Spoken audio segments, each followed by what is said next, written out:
Study IQ IAS, अब तैयारी हुई अफोर्डेबल। दोस्तों, धरती पर जन्नत कही जाने वाली जम्मू एंड कश्मीर वैली पिछले 6 दशक से आतंकवाद और आतंकवादी गतिविधियों का केंद्र बनी हुई है, जहां हिजबुल मुजाहिदीन, लश्कर तैयबा और अलबद्र समेत तकरीबन 1 दर्जन से अधिक आतंकवादी संगठन सक्रिय रूप से डर और दहशत का कारोबार चला रहे हैं। देखा जाए तो आतंकवाद के चलते अब तक वैली में 20,000 से अधिक सिविलियंस एंड 6,000 से ज्यादा मिलिट्री पर्सनल्स की जान चली गई है और यह आतंकवाद इस पूरी वैली में पीस, प्रॉस्पेरिटी और प्रोग्राम का सबसे बड़ा दुश्मन बना हुआ है। वैसे तो 5 अगस्त 2019 को आर्टिकल 370 के हटने के बाद से कश्मीर में इन आतंकवादियों और उनके सरगनाओं पर की गई सख्त कार्रवाई के चलते पिछले कुछ सालों में ऐसी एक्टिविटीज में कमी पाई गई है। रिपोर्ट्स बताती हैं कि आर्टिकल 370 के एब्रोगेशन के बाद से वैली में ग्रेनेड अटैक्स में 15%, आईडी ब्लास्ट कैजुअलिटीज में 77%, स्टैंड ऑफ फायर में 42% और स्टोन पेल्टिंग जैसे केसेस में 92% का डिक्रीज रजिस्टर किया गया है। इसी के चलते अब पाकिस्तान में बैठे टेररिस्ट और उनके आकाओं ने भारत को बर्बाद करने और टेररिज्म को बढ़ावा देने के लिए अनकन्वेंशनल मेथड्स का इस्तेमाल करना शुरू कर दिया है। दोस्तों, अनकन्वेंशनल मोड का मतलब ऐसे साधनों के प्रयोग से है जिसमें टेरर को बढ़ावा देने के लिए डायरेक्ट वेपन्स या आर्मामेंट्स के बजाय ऐसे टूल्स का इस्तेमाल किया जाता है जिनसे किसी सोसाइटी के फंडामेंटल और फाउंडेशनल एस्पेक्ट्स पर अटैक कर उसे कमजोर बनाया जाता है, और ऐसा ही एक अनकन्वेंशनल टूल है ड्रग्स। दोस्तों, रिसेंट इंटेलिजेंस रिपोर्ट्स में इस बात को वाइडली मेंशन किया जा रहा है कि अब कई valley based terrorist organisations drug और उनकी ट्रैफिकिंग में इन्वॉल्व हो रही हैं, जिसके जरिए उनको 2 फायदा हो रहा है। देखिए, पहला फायदा इससे ये है कि वो इस ड्रग ट्रैफिकिंग से अपने लिए रिक्वायर्ड फंड्स को रेज कर पा रहे हैं, जिससे वो अपनी आर्म्ड वॉर को जारी रख सकें, और साथ ही इन ड्रग्स को इंडियन मेनलैंड में पंप करके वो इंडियन यूथ को गलत रास्तों पर ले जाना चाहते हैं। देखा जाए तो ये कुछ वैसा ही है जैसे कुछ दशक पहले रिबेलियन और मिलिटेंट ग्रुप्स ने इन्हीं ड्रग्स की मदद से पंजाब को टारगेट किया था, जिसके परिणाम हमें आज भी पंजाब में देखने को मिल रहे हैं। असल में जम्मू एंड कश्मीर से आर्टिकल 370 के हटने के बाद से पाकिस्तान बौखलाया हुआ है। यही कारण है कि अब वो ISI और टेररिस्ट के नेक्सस से जम्मू एंड कश्मीर में इंस्टेबिलिटी क्रिएट कर इंडियन गवर्नमेंट के लिए नए चैलेंजेस क्रिएट करना चाहता है। इसी बात को हाईलाइट करते हुए अभी हाल ही में जम्मू एंड कश्मीर के DGP दिलबाग सिंह ने एक इंटरव्यू में ये बताया कि ड्रग की समस्या वैली में काफी तेजी से बढ़ रही है और उसकी इंटेंसिटी मिलिटेंसी एक्टिविटीज से भी बदतर है। उन्होंने अपने इंटरव्यू में समस्या के बारे में बात करते हुए यहाँ तक कहा कि जम्मू एंड कश्मीर में ड्रग समस्या महामारी का रूप ले चुकी है। इंडियन एक्सप्रेस की एक रिपोर्ट बताती है कि जम्मू एंड कश्मीर में ड्रग एडिक्ट्स यूथ्स की संख्या 75% तक बढ़ चुकी है, और ऐसा सिर्फ 1 साल के अंदर हुआ है। यही कारण है कि आज श्रीनगर के महाराजा हरि सिंह हॉस्पिटल में वैली का सबसे बड़ा नशा मुक्ति केंद्र चलता है। मार्च 2022 से लेकर मार्च 2023 के बीच यहाँ 41,000 से अधिक नशे के शिकार एडमिट हुए थे, जबकि संख्या मार्च 2021 से मार्च 2022 के बीच 23,000 के करीब थी। वहीं डेटा के मुताबिक मार्च 2022 और मार्च 2023 के बीच हर 12 मिनट में 1 पेशेंट, हर 1 घंटे में 5 पेशेंट और हर दिन लगभग 114 पेशेंट्स OPD में ड्रग रिलेटेड इश्यूज के चलते एडमिट हुए थे। दोस्तों, इन रिपोर्ट्स में एक और हैरान करने वाला फैक्ट ये भी सामने आया कि नशा करने वाले 90% यूथ्स की एज 17 से 30 इयर्स के बीच की थी, जो जम्मू एंड कश्मीर की वर्कफोर्स का बड़ा हिस्सा कॉन्स्टिट्यूट करते हैं, और यही कारण है कि एक्सपर्ट्स वैली के लिए इस ड्रग प्रॉब्लम को मिलिटेंसी से भी ज्यादा बदतर बता रहे हैं। आज के हमारे इस वीडियो डिस्कशन में हम जम्मू एंड कश्मीर, ड्रग्स और टेररिज्म इसी कहानी को समझने की कोशिश करेंगे। लेकिन अपने वीडियो डिस्कशन शुरू करने से पहले आपको बता दें कि ये वीडियो UPSC प्रीलिम्स और मेंस दोनों एग्जामिनेशन के पर्सपेक्टिव से इंपॉर्टेंट है, और इससे जुड़े सवाल आपको GS2 पेपर में देखने को मिल सकते हैं। स्वागत है आप सभी का स्टडी IQ में। अनुराग पांडे नाम है हमारा, और ऐसे तमाम लेटेस्ट वीडियोस के अपडेट के लिए आप मेरे सोशल मीडिया हैंडल से जुड़ सकते हैं, या वीडियो के कमेंट बॉक्स में दिए गए लिंक पर क्लिक करके भी आप वीडियोस को एंजॉय कर सकते हैं।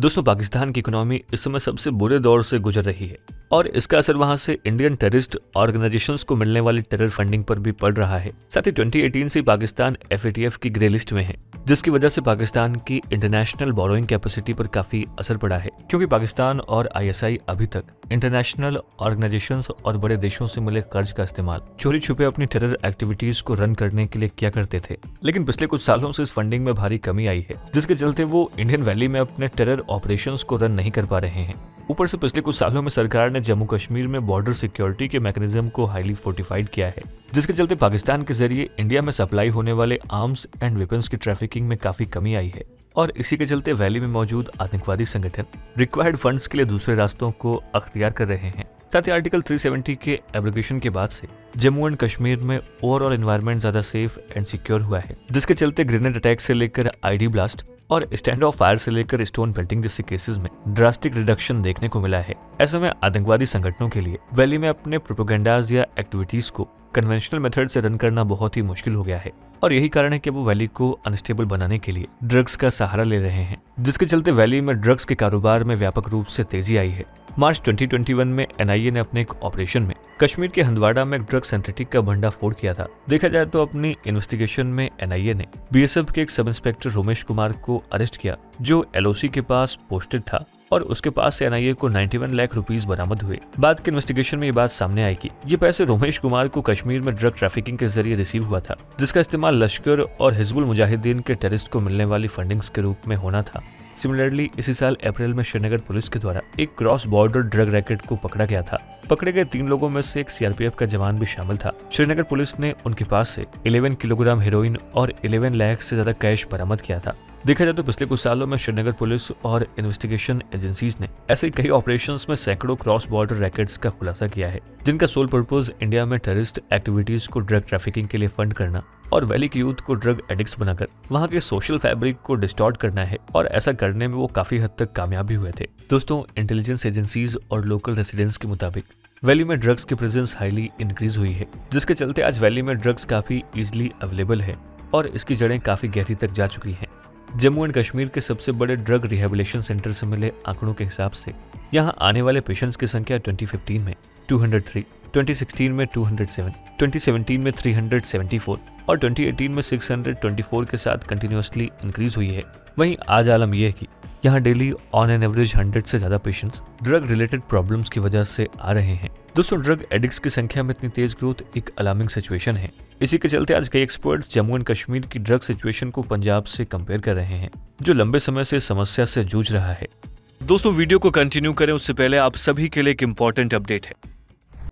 दोस्तों, किसी भी एग्जाम में टेस्ट सीरीज का रोल काफी इंपॉर्टेंट होता है। आप कितना भी पढ़ लो, अगर आप टेस्ट नहीं देते तो आपको पता नहीं चलता कि आप कितने डेप्थ में हो। यानी जितना वेटेज स्टडी का होता है, टेस्ट सीरीज भी किसी एग्जाम को क्रैक करने में उतनी ही क्रूशियल होती है। अगर आप भी नेक्स्ट ईयर यूपीएससी प्रीलिम्स 2024 में अपीयर हो रहे हैं एंड अपनी प्रिपरेशन को स्ट्रॉन्ग करना चाहते हैं, तो आप स्टडी आईक्यू की UPSC CSC prelims 2024 test series को ज्वाइन कर सकते हैं। हमारी इस टेस्ट सीरीज में आपको मिलेगा एक्सपर्ट टीचर्स द्वारा तैयार किए गए 6500 प्लस एमसीक्यूज, सभी विषयों का full length coverage with dedicated subject wise as well as full length 100 plus test, last year के कुछ प्रश्न पत्रों का विश्लेषण एंड डेडिकेटेड सीसैट टेस्ट। आपकी तैयारी को बेहतर बनाने के लिए विस्तृत फीडबैक और टेस्ट सीरीज का मोड पूरी तरीके से ऑनलाइन होगा, जिसे आप घर बैठे ही दे सकते हैं। अगर आप इस कोर्स को अभी ज्वाइन करते हैं तो आपको 7999 का ये कोर्स मात्र 3999 में ही मिल जाएगा। बस इसे परचेज करते वक्त आपको एन लाइव कूपन कोड का इस्तेमाल करना है and price will fall down. अधिक जानकारी के लिए कॉमेंट बॉक्स में पिन किए गए लिंक पर क्लिक करें या हमारी वेबसाइट पर भी विजिट कर सकते हैं।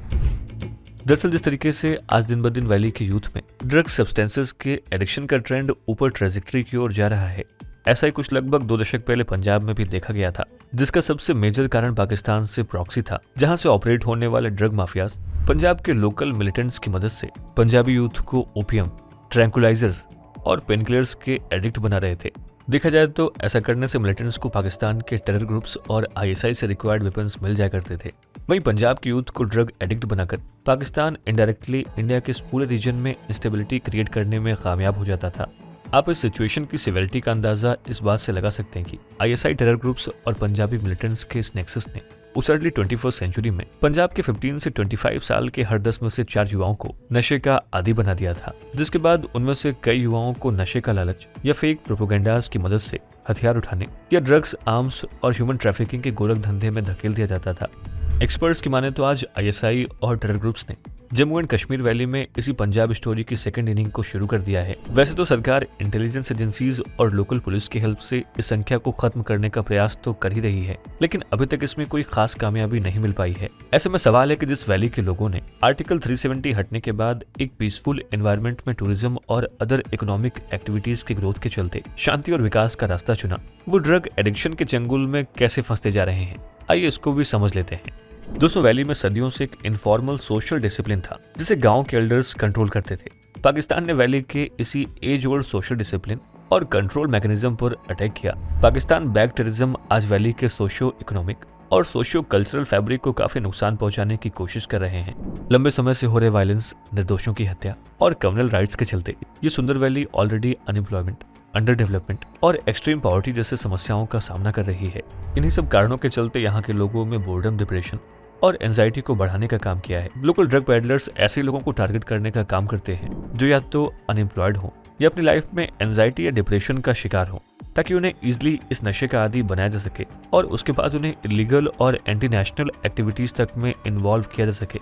आपको याद होगा 26/11 में पकड़े गए आतंकवादी कसाब ने अपनी इंटरोगेशन में इस बात का खुलासा किया था कि टेरर कैंप्स में अधिकतर लोग हेरोइन और ओपियम के आदी थे। असल में आतंकी सरगना भी अक्सर ऐसी एडिक्ट्स को रिक्रूट करते, क्योंकि ऐसे लोगों का ब्रेन वॉश करना किसी नॉर्मल नॉन एडिक्ट पर्सन से काफी आसान होता है।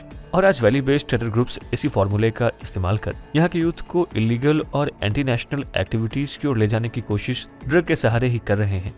श्रीनगर के institute of mental health and neurosciences की एक स्टडी में इस ड्रग एडिक्शन के कुछ और इम्पोर्टेंट रीजन भी सामने आए हैं, जैसे कि प्लेजर के लिए ड्रग का सेवन करना या प्रिस्क्रिप्शन ओपियोइड्स को एडिक्शन बना लेना। दोस्तों, रिहेबिलिटेशन सेंटर में आने वाले लोगों में से 30% ने अपने ड्रग एडिक्शन के लिए प्लेजर और 20% ने प्रिस्क्रिप्शन ओपियोइड्स की आदत को कारण माना है। लेकिन ये एडिक्शन सिर्फ आदमियों तक ही सीमित नहीं है, बल्कि आज जम्मू एंड कश्मीर की फीमेल्स में भी इस एडिक्शन को देखा जा रहा है, जिसका मुख्य कारण वहां मौजूद बेरोजगारी है। दोस्तों, रिहेबिलिटेशन सेंटर्स में आने वाले टोटल लोगों में से 72.36% मेल रिस्पोंडेंट्स और 57.14% फीमेल रिस्पोंडेंट्स ने अनएम्प्लॉयमेंट को अपने ड्रग एडिक्शन का कारण माना है। साथ ही 26.31% मेल रिस्पोंडेंट्स और 16.32% फीमेल रिस्पोंडेंट्स ऐसे थे जिन्होंने स्टडी से होने वाले स्ट्रेस को अपने ड्रग एडिक्ट्स के एक प्रमुख कारणों में से एक माना है। पुलिस और एनआईए की गिरफ्त में आए ड्रग पेडलर्स ने टेरर ऑर्गेनाइजेशन के टारगेट ग्रुप का भी खुलासा किया है। हाल ही में बारामूला के एसएसपी आमोद अशोक नागपुरे ने एक इंटरव्यू में बताया कि 15 से 30 इयर्स के एज ग्रुप के यूथ्स इन ड्रग पेडलर्स के लिए मोस्ट वल्नरेबल हैं और वैली के ड्रग एडिक्शन से यही ग्रुप सबसे ज्यादा अफेक्टेड भी है। उन्होंने ये भी बताया कि लोकल ड्रग्स माफिया और टेरर ग्रुप्स का टारगेट ग्रुप वैली की यूथ पॉपुलेशन ही है, फिर चाहे वो स्कूल या कॉलेज स्टूडेंट्स हो या वर्किंग क्लास में मेल्स या फीमेल्स हो। Terror organisation Jammu and Kashmir के मैक्सिमम यूथ को उसी तरीके से ड्रग एडिक्शन का शिकार बनाना चाहती हैं, जिस तरह किसी समय पंजाब में ड्रग एडिक्शन काफी कॉमन हो गया था, ताकि आने वाले समय में वैली में प्रोग्रेस और प्रॉस्पेरिटी लाने वाले ये युवा मानसिक और शारीरिक दोनों रूप से कमजोर हो जाएं। दोस्तों, आज ड्रग माफिया ड्रग्स की सप्लाई करने के लिए मेनली ड्रोन्स का इस्तेमाल करते हैं। बॉर्डर से सटे हुए इलाकों में ड्रोन्स ड्रग्स को गिरा देते हैं, जहां से एक वेल एस्टेब्लिश्ड मार्केटिंग टीम के द्वारा पूरी वैली में डिस्ट्रीब्यूट किए जाते हैं। इस मॉडल की सबसे बड़ी खूबी यह है कि एक ड्रग एडिक्ट अपने साथ कई और ड्रग एडिक्ट्स को जोड़ता है और वो कई और ड्रग एडिक्ट्स को। देखा जाए तो ड्रोन्स के अलावा डार्कनेट भी ड्रग प्रोक्यूरमेंट का बड़ा सोर्स बनकर उभरा है। यहाँ तक कि ड्रग्स की सप्लाई चेन में लोकल रेसिडेंट से लेकर पुलिस और आर्म्ड फोर्सेस से जुड़े लोग भी शामिल हैं, जो इस पूरी सिचुएशन को और भी ज्यादा भयानक बना रहा है। दोस्तों, कुछ रिपोर्ट्स में यह भी बात सामने आई कि जम्मू एंड कश्मीर में ड्रग्स के नेटवर्क को फैलाने में खुद पंजाब के भी स्मगलर्स का बड़ा रोल है। हाल ही में 9 जून को 3 नार्कोटिक स्मगलर्स को जम्मू एंड कश्मीर पुलिस ने अरेस्ट किया, जो कि पंजाब से बिलोंग करते थे। ये इस बात की पुष्टि करता है कि टेरर ग्रुप्स पंजाब के ड्रग डीलर्स और स्मगलर्स भी उनके एक्सपीरियंस के चलते उन्हें इस रैकेट में शामिल कर रहे हैं। इसके अलावा जम्मू एंड कश्मीर में तैनात कुछ टॉप ऑफिशियल्स ने रामबन बनिहाल नेशनल हाईवे को ड्रग माफियाज का एक मेजर रूट बताया है, जिनका कनेक्शन सीधा पाकिस्तान से है। रामबन बनिहाल हाईवे उन 2 प्रमुख रास्तों में से एक है जो कश्मीर को मेनलैंड इंडिया से जोड़ता है। इन सब के अलावा एक रिसर्च में जम्मू एंड कश्मीर की जियोग्राफिकल लोकेशन को भी ड्रग्स की सप्लाई के लिए एक मेजर कारण माना गया है। आज ड्रग प्रोडक्शन के दुनिया के 2 प्रमुख जोन्स माने जाते हैं, जिन्हें गोल्डन क्रेसेंट और गोल्डन ट्रायंगल के नाम से जाना जाता है। गोल्डन क्रेसेंट में Afghanistan, north west frontier province of Pakistan और सेंट्रल एशियन रिपब्लिक्स के इलाके शामिल हैं। वहीं गोल्डन ट्रायंगल में म्यांमार, थाईलैंड और लाओस शामिल है। दोस्तों, इंटरनेशनल नारकोटिक्स कंट्रोल बोर्ड की 2018 की रिपोर्ट के मुताबिक भारत अवैध रूप से प्रोड्यूस्ड ओपिएट्स की यूरोप और नॉर्थ अमेरिका में सप्लाई के लिए एक ट्रांजिट कंट्री है, जिसे पाकिस्तान के जरिए इन देशों तक पहुंचाया जाता है। ऐसे में इंडिया के जम्मू एंड कश्मीर और पंजाब जैसे स्टेट्स इन दोनों रीजन्स के बफर जोन बन जाते हैं। लेकिन ऐसा नहीं कि कश्मीर में ड्रग्स की सप्लाई के लिए इंटरनेशनल रूट्स और पाकिस्तान ही जिम्मेदार हो, बल्कि रीजनल ड्रग्स की बढ़ती डिमांड को देखते हुए कई लोकल भी डोमेस्टिक लेवल पर पॉपी कल्टीवेशन में इन्वॉल्व हो गए हैं। एग्जाम्पल के रूप में हाल ही में पुलवामा और अनंतनाग के सदर्न डिस्ट्रिक्ट्स में पॉपी कल्टीवेशन में वृद्धि देखी गई है, जो धीरे धीरे अन्य इलाकों में भी बढ़ती जा रही है। कुछ ऐसी ग्रोथ सेंट्रल कश्मीर के बुदगम और नॉर्थ कश्मीर के कुपवाड़ा में भी देखने को मिली है। ऐसे में वैली में अंदर और बाहर से सप्लाई होने वाले ड्रग्स के चलते लोगों में इंक्रीज होते एडिक्शन को देखते हुए इंडियन गवर्नमेंट काफी चिंतित है। इसलिए सरकार हर लेवल पर इसको रोकने का प्रयास कर रही है। दोस्तों, भारत सरकार ड्रग्स की सप्लाई चेन को नष्ट करने के लिए 2 तरीके अपना रही है। इसमें पहला तरीका है सरकार ने ड्रग पेडलर्स और स्मगलर्स के लिए स्ट्रिंजेंट एक्शन लेने की पॉलिसी। वहीं दूसरी ओर ड्रग एडिक्ट्स और लोकल रेसिडेंट्स के लिए अवेयरनेस के जरिए नॉर्मल लाइफ अपनाने की पॉलिसी को भी फॉलो किया जा रहा है। अपनी इसी पॉलिसी के चलते जम्मू एंड कश्मीर पुलिस ने बंदीपुरा की एक फीमेल ड्रग पेडलर और उसकी फैमिली के साथ सभी बैंक खातों को सीज कर दिया था। सिमिलरली सरकार ने कई अन्य ड्रग डीलर्स की संपत्ति को कब्जे में लेने और पब्लिक सेफ्टी एक्ट के तहत डिटेन करने का काम भी किया है। लोकल पुलिस के अलावा एनआईए ने भी वैली में कई जगहों पर रेड्स की हैं, जिनमें कई ड्रग पेडलर्स, रेजिडेंट्स और कुछ प्रभावशाली लोगों के नाम सामने आए हैं, जिन्हें narcotic drugs and psychotropic substances act और यूएपीए जैसे कठोर कानून के अंतर्गत अरेस्ट किया गया है। दोस्तों, इन सख्त कदमों को उठाने के अलावा पुलिस लोकल पब्लिक के साथ कोलैबोरेट करके इंटेलिजेंस को इकट्ठा कर रही है, ताकि वैली में बाहर से आ रहे ड्रग्स और लोकली कल्टीवेट हो रहे ड्रग्स के सेंटर्स और ट्रांजिट रूट्स का पता लगाकर उन पर लगाम लगाई जा सके। दोस्तों, ड्रग्स की समस्या ने घाटी में कैंसर का रूप ले लिया है और ऐसे में सिर्फ स्ट्रिक्ट एक्शन लेने भर से समस्या पूरी तरीके से खत्म नहीं हो जाएगी, बल्कि इसे पूरी तरीके से खत्म करने के लिए लोगों में अवेयरनेस लाना बहुत जरूरी है। भारत सरकार इस बात से पूरी तरीके से वाकिफ है और वैली के लोगों में अवेयरनेस लाने के लिए सरकार यहाँ की एडमिनिस्ट्रेशन के जरिए कई तरह से काम कर रही है। लोकल एडमिनिस्ट्रेशन ने वैली के स्कूल प्रिंसिपल से अपने अपने स्कूल्स में अवेयरनेस प्रोग्राम चलाने के लिए रिक्वेस्ट की है। लोकल लेवल पर रिलीजियस स्कॉलर्स, इमाम्स और बड़े बूढ़ों से ऐसे लोगों को ड्रग एडिक्शन से होने वाले नुकसान के बारे में अवेयर करने की भी गुहार लगाई गई है। ड्रग पेडलर्स और ड्रग एडिक्ट्स के अलावा फार्मर्स भी इस नेक्सस का एक पार्ट हैं, जो पॉपी सीड्स के कल्टीवेशन में इन्वॉल्व हैं। लोकल एडमिनिस्ट्रेशन ऐसे फार्मर्स को अवेयर करने के लिए लोकल लेवल पर एक्साइज टैक्सेशन ऑफिसर्स की मदद ले रही है। वैली के फार्मर्स को पॉपी सीड्स की फसल को नष्ट करने के लिए एक कैंपेन भी चलाया है, लेकिन सवाल यह है कि क्या ये उपाय काफी है?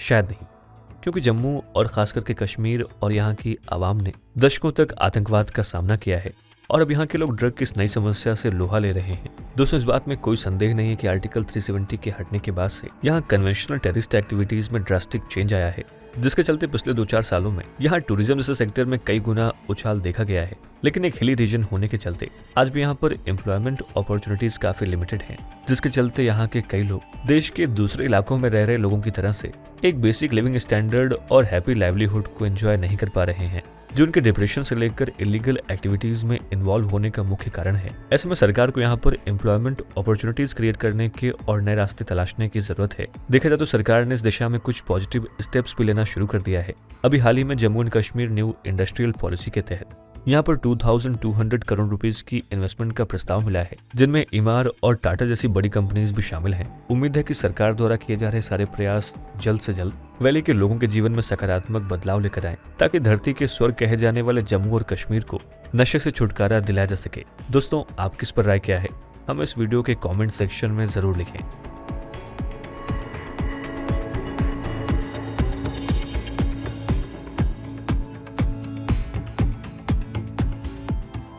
स्टडी IQ IAS, अब तैयारी हुई अफोर्डेबल।